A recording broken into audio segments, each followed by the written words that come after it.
Good morning. Today is Sunday, December 13th, 2020. This past Thursday, the Jewish people lost one of our greats. Rabbi Gedalia Schwartz passed away. Rabbi Schwartz was born in 1925. He attended Yeshiva University and received smicha from Yeshiva University. He served as the rabbi of a number of synagogues, including Young Israel of Borough Park, at a time when Young Israel of Borough Park was a showcase synagogue in the Northeast. And then he moved to Chicago, where he was the head of the Chicago Rabbinical Council. He was the chief rabbi, the Av Beis Din of the Chicago Rabbinical Council for the last 33 years. Also, overlapping much of that time, he was the Av Beis Din, the top halachic authority for the Bet Din of America and the RCA, the Rabbinical Council of America. The CRC in Chicago is unique among community organizations, but in that it has broad recognition and following throughout the entire Orthodox world. In so many places, a community organization of this type that does kashrus supervision, that has a bet din, that does conversions, limits itself to one portion or other of the Orthodox community. And the CRC is a model for what a community bet din can be and should be. And it does this by leading from the center, leading from normative Orthodox halacha, and it was able to maintain consensus with Jews across the Orthodox spectrum, largely through the power of Rabbi Schwartz's authority and the force of his personality. As I said, he was a leading posek, a halachic authority for the RCA. Among many, many accomplishments, he was the Av Beis Din, the head of the Jewish court responsible for the overwhelming task in the aftermath of 9/11, when there were several dozen Orthodox Jewish women whose husbands had presumed to have been killed in the World Trade Center, but whose bodies were not found. And according to Jewish law, they are in a category of aguna. They know that they were married, but unless there is proof positive that their husband had died, they are chained and they are not able to get on with their lives and to eventually remarry. And Rav Schwartz was the head of the Beis Din that reviewed every one of those cases.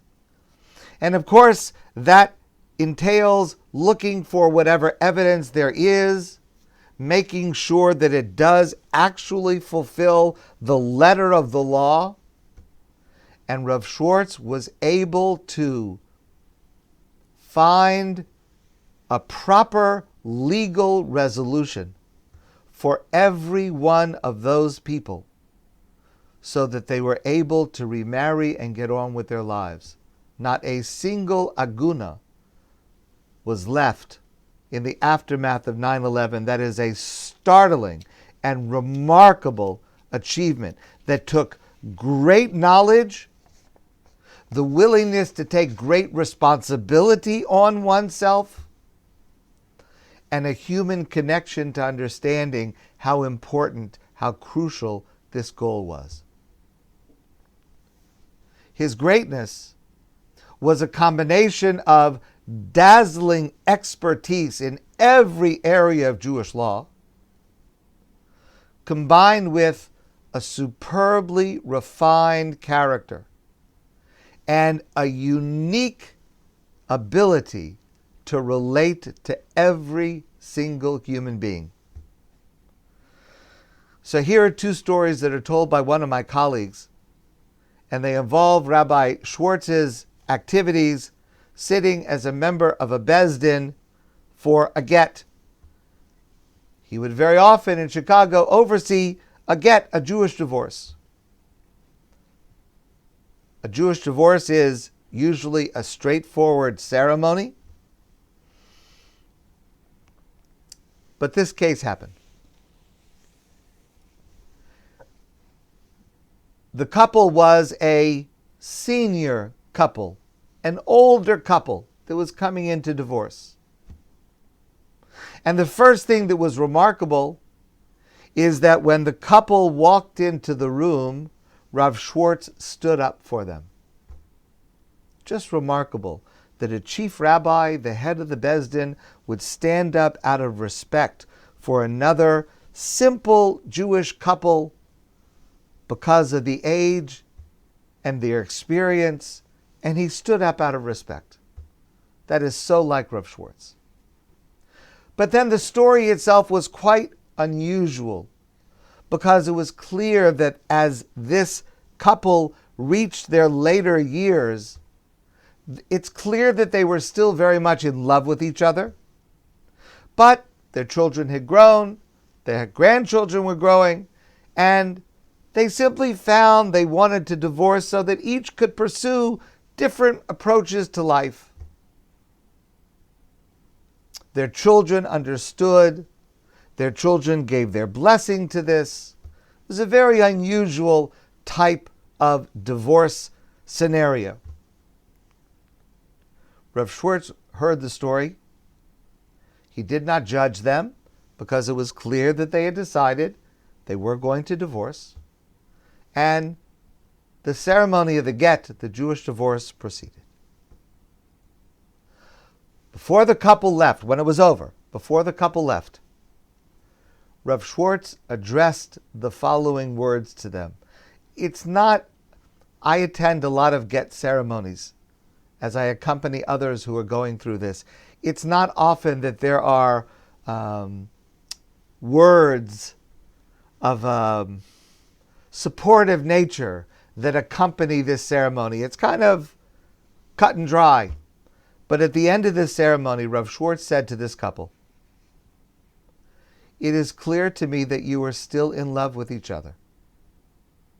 My prayer for you is that even as you go your separate ways, you retain that love for each other. If only all couples could stay together and display their love as you display yours." The couple was deeply moved by those words, and they left. There were several other of the rabbis that were still in the room, and the rabbi who was telling me this story was a younger rabbi who was part of the Bet Din that day. As they were leaving, Rabbi Schwartz said, "Hold on just a moment." When they were alone, he said to this younger rabbi, "When you get home, I want you to do the same thing that couple did." The rabbi didn't quite understand what he was saying. "What do you mean?" And Rav Schwartz said to him, "Just find some time for you and your wife to hold hands." It's a remarkable story of a remarkable man who was always thinking about how he could help every single person that he met. There was a practice that was well known in Chicago. Rabbi Schwartz in Chicago was not the rabbi of any synagogue. He was the head of the Bet Din, like the chief rabbi. But he would daven at a certain shul in Chicago called Adas Yeshurun. That's where he would daven. And for many years at this shul, there was a rabbi, a well-known rabbi, younger rabbi, Rabbi Zev Cohen, well-respected. And Rabbi Schwartz was given a seat of honor in the front of the shul next to Rabbi Cohen. It was the custom in this shul that after the davening, everyone will walk up and shake hands with first Rabbi Schwartz and then Rabbi Cohen, wish them good Shabbos, wish them a happy day. That was the custom in the shul. Once it happened that a man came through the line, he shook hands with Rabbi Schwartz. Of course, Rabbi Schwartz is the great halakhic authority of our generation. Rabbi Cohen, of course, is the synagogue rabbi, a very nice person, learned person, but, not on the same level. So this man shook hands with Rabbi Schwartz, and he started to ask a halakhic question. And Rav Schwartz interrupted him. And he said, in this synagogue, Rabbi Cohen is the rabbi. I am not the rabbi. If you have a question, ask your question of Rabbi Cohen. A few minutes later, this man was outside the synagogue. And he again approached Rabbi Schwartz. Now we're outside Rabbi Schwartz. And he started to ask his question. And Rabbi Schwartz said, as long as we are on the property of the synagogue, this is the responsibility of Rabbi Cohen, and I will not answer any halakhic questions. If we're off the property of the synagogue, then I'm happy to answer your question. But that idea, not just as something generic, but that he actually put into practice his humility and the way he put others before himself and the way he showed honor to others far beneath him. That's an amazing part of his personality. Rav Schwartz used his authority and prestige to widen support for the RCA halachic prenup, the document that a couple can sign before marriage, or a post-nup version they can sign after marriage, that will prevent, God forbid, the situation of aguna, where one person refuses to participate in a divorce ceremony and holds the other hostage, which is a terrible, terrible thing and a terrible, terrible problem, and a problem that has been solved by the RCA halachic prenup. Rav Schwartz was instrumental in widening the reach of the communities of Jews who began to use this document because of his authority, because of his personality. Countless women have been saved from the horror of becoming an aguna due to his effort and the effort of many, many others.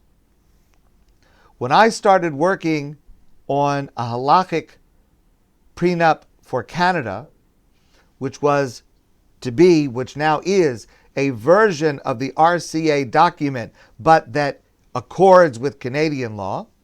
I worked on this for several years, and I spoke to Rav Schwartz frequently, and he reviewed every word of the document that I was working on, and it was only after I had his final approval and full blessing that I started to publicize my work, and that document is now used by dozens and dozens of rabbis across Canada.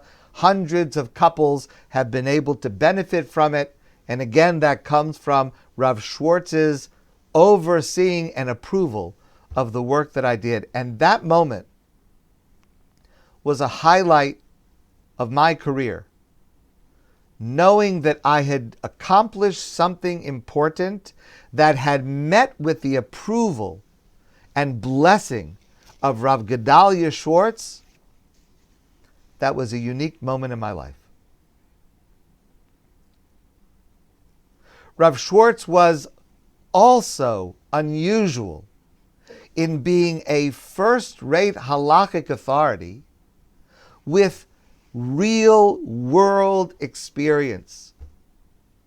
As a rabbi, as a boy, Rav Schwartz attended public school, and he had an unlimited ability and delighted in connecting with every single human being. He is the person I called, and I called him frequently, when I had a particularly difficult question and I knew that there was no easy answer. And I also understood that the solution would require sensitivity and understanding and integrity. When those questions came up, I called Rav Schwartz. I remember one time, it was a very difficult case of conversion that I had. Of course, I will not share the details. I won't share the details, but I wish that I could, because by sharing the details, I could be able to convey to you so clearly the greatness of this man. But I will not share the details. You'll have to just rely on the way I describe it. Basically, there was a person in our conversion program, and there was a very serious obstacle to continuing the process of conversion for this person. It was a deal breaker. And yet at the same time, I could see that there was somewhere inside there was a spark of commitment that I just couldn't let hold of. I just couldn't lose hold of. I just couldn't ignore this spark of desire and sincerity inside this person. And also, even if a solution would be found for this person, it would leave us, our bet din, it would leave us open to criticism, because people would not understand how we had proceeded in this case. The obvious answer, for many reasons, the answer that almost any other expert would have given: let it go. We have to pass. We have to tell this person we're sorry. Due to your circumstances, we're not able to proceed with conversion for you. So I flew to New York in order to meet with Rav Schwartz in person. I presented to him every aspect of this case, all of its complications, and he very calmly took me through it step by step, guarding halacha, Jewish law, in every detail, with awareness of the humanity that this particular case called for. And without sacrificing either, he was able to help find a way that would require a lot of effort, but a way to make it work.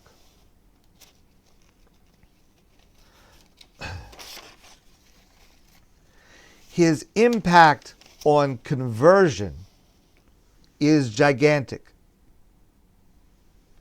He is largely responsible for setting the standards of the RCA conversion program, which is accepted around the world because of the standards that he set, and because it was he who set them. A couple of years after we arrived in Montreal, in about the year 2004, we realized that the current system for Orthodox conversion here in Montreal was not working. And I was part of a group of rabbis who started to work on fixing it. And at that time, there were several options in how to proceed. It could have worked out in several different manners. But we had one prerequisite. We insisted among ourselves that we would only set up a system that would follow the standards and the decisions of Rabbi Gedalia Schwartz. There was no other Torah leader, no other so-called halakhic authority that would be acceptable to us, because he was the only one who had both the authority and the understanding of our communities and the understanding of people to set policy for us, for what we wanted our conversion program to be. Everyone who has benefited and will benefit from our conversion program, everyone who has benefited and will benefit from any of the 15 RCA conversion programs all over the world, owes a lifelong debt of gratitude to Rabbi Gedalia Dov Schwartz, even if you do not know his name, because without him, the service you were offered would not exist. You may not have heard his name, Rav Gedalia Dov Schwartz of Chicago, but a large part of my work, and there are hundreds and hundreds of rabbis all over the world who will say exactly the same thing. A large part of my work is either based directly on what Rav Schwartz taught us, or is trying to live up to what he would do. And I and countless others around the world will try to continue doing that, living up to what Rav Schwartz taught us for the rest of my career. Rav Gedalia Dov Schwartz, may his memory be a blessing, and may he be the role model for an authentic and genuine Torah leader in our day. I wish you all a great day. I look forward to seeing all of you soon in person.